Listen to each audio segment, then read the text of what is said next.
pada kulkas ya, mungkin kulkas tanpa hemat.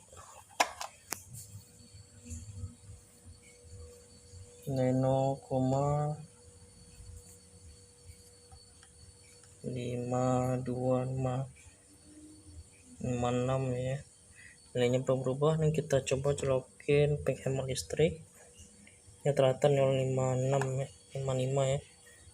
Penghemat tuh langsung menjadi 0,4. Oke, ini penghemat listriknya pada kulkas. Ini pakai penghemat listrik